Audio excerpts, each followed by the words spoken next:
In this video, we're going to take a look at how to permanently delete your Twitter account.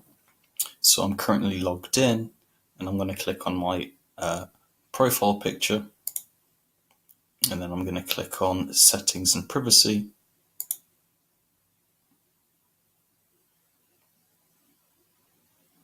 And I'm just going to scroll down to the bottom and you see the link that says deactivate your account. I'm going to click on this.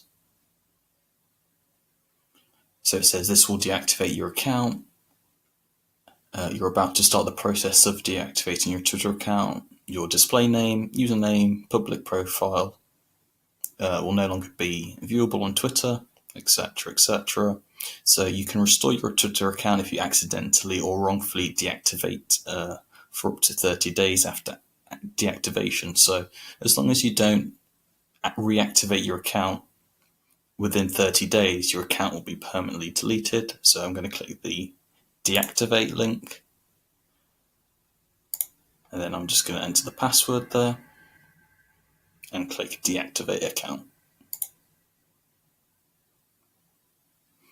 And that's it. Your account is now deactivated. Sorry to see you go. #goodbye. And that's the video on how to permanently delete your Twitter account. Please subscribe for more tutorials and I'll see you in the next one.